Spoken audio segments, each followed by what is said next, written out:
Good morning, Dan and Amy. So the May jobs numbers are out, well below the ADP prediction. 138,000 new jobs in March, which is, May, and that's well below replacement rate. It's anemic, as you said. Yeah, it redoubles the call for tax reform, for something to be fashioned by the Senate on Obamacare replacement, for the continued deregulation that Trump is pursuing with that government bureaucracy. It's underreported, but an important part of what the Trump team is engaged in. It's a particular focus of Steve Bannon's, actually. Yeah. I can't keep my eye off the 4.3% unemployment rate. It's a meaningless number. Yeah, There's 4.3%. I can't remember it being that low. I mean, it might as well be zero. Just say it's Just zero. say it's 1.0. For more distillation from an expert perspective, we're pleased to be joined again by our friend Scott the Cow Guy, Scott Shellady, Fox Business contributor. And Scott, before we get into the meat of the economics here, I do have to address something with you of a personal nature. Uh-oh. All right. Is there a tear in your cow jacket? No. I play golf with a guy at the Cathedral of Golf in North America, Chicago Golf Club. Okay. Barrett Carlson is his name. Really nice guy. Good golfer. Good player. He says, Scott Shellady, you have him on the show all the time. I said, yeah, he's a great guy.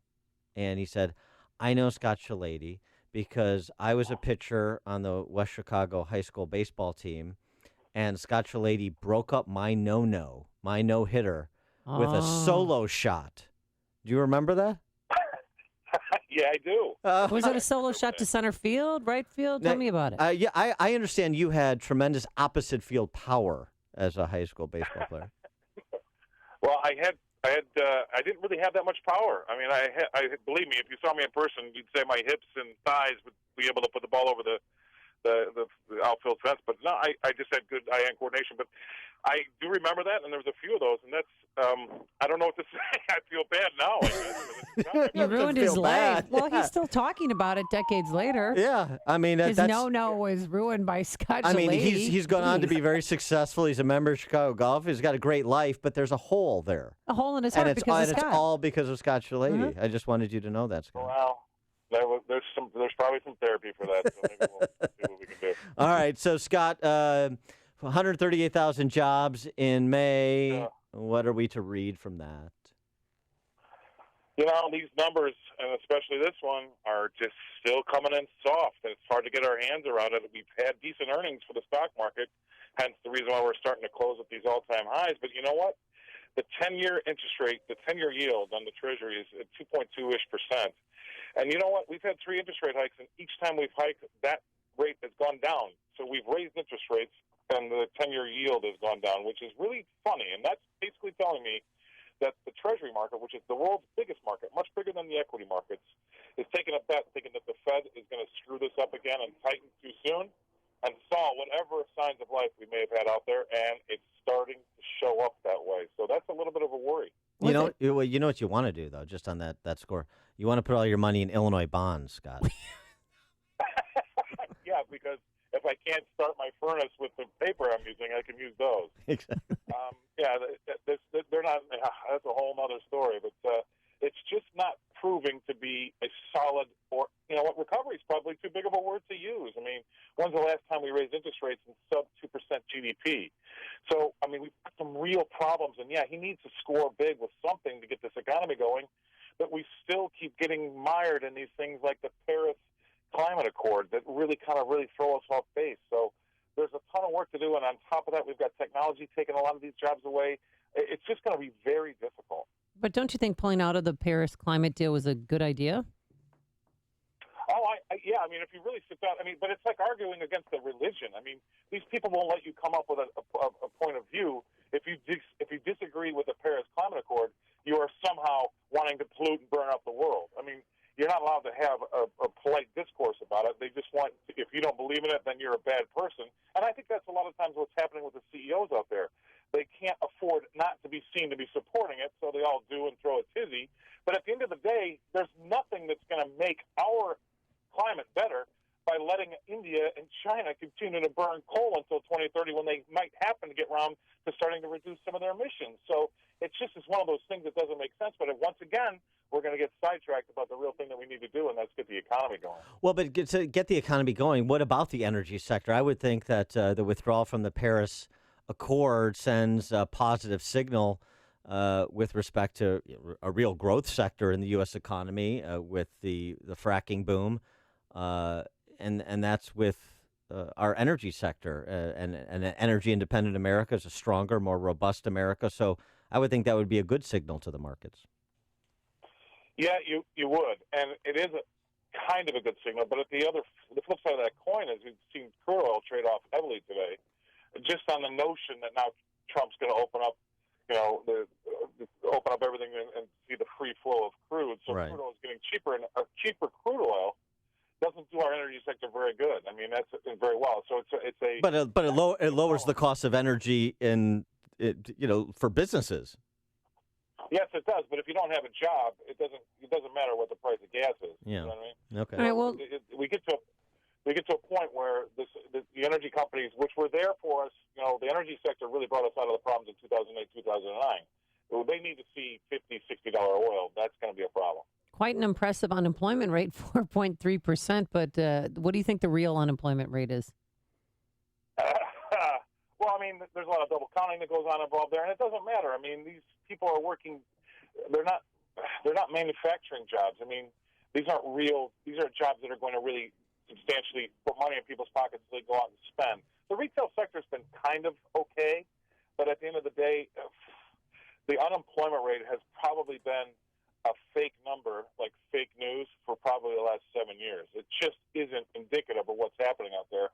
I could argue the fact that it's not it's not helping them even putting it out there. So what's really important is GDP. That's what we should all be focusing on, 100% focusing on.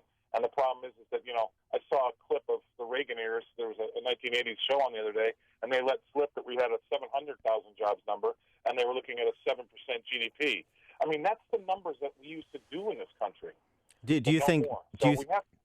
Is it possible if you saw something on Obamacare replacement, if we did substantial tax reform, particularly on the corporate side, is it possible you hit Trump's targets that Steve Moore says are possible, 3-4% GDP growth? I think 3% is possible, yes. I think if we get some significant tax reform, I mean, he's already got the sentiment going the right way. And a lot of times sentiment's harder than anything else.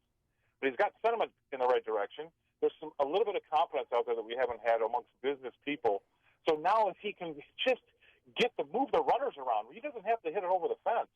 So if we can just break up that no-no with one solid line drive. Oh, there you go. But you're just rubbing it in. I mean, it just never ends with you. All he talks about is that home run.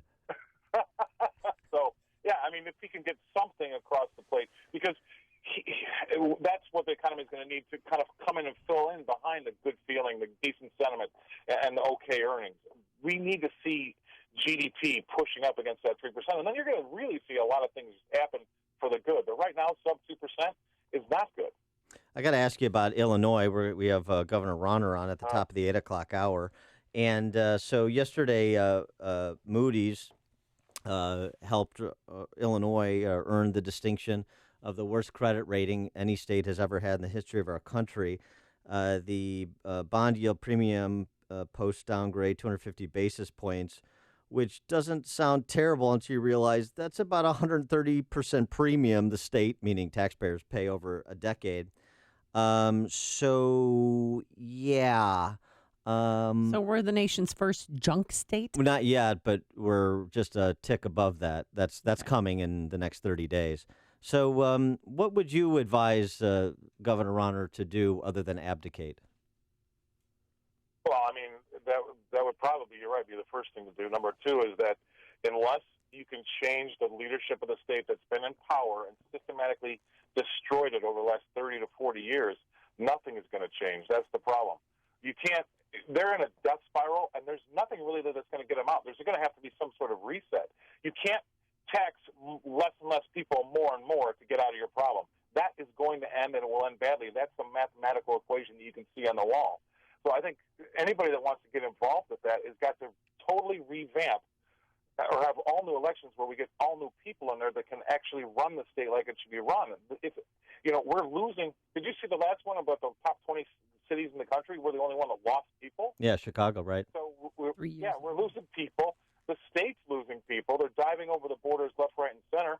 I've got friends in Indiana that are doing very well as realtors because people are just pulling up stakes in Illinois and running over. So that's going to continue to happen until there's a wholesale change, and I don't think there's going to be a wholesale change. And but the rating agencies, I mean, just in terms of looking at what they're saying, in addition to saying they don't have confidence in the fiscal policy decisions that are being made, what are they saying with these downgrades and ultimately rating Illinois junk? Is that also a message to the bond market that Illinois should no longer be have access to it?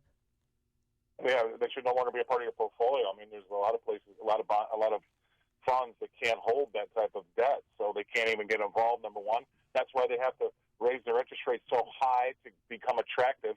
So that what that means is, in order to borrow the money for the citizens of Illinois, the state has to raise the offering of the interest rate high enough that it's going to get people to take a gamble.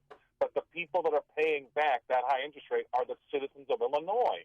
So that is part of the death spiral.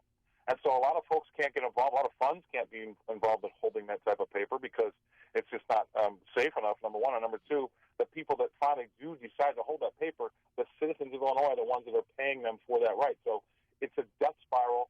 The higher your rate goes, the more you have to pay back, and the less people in Illinois that are there to do that.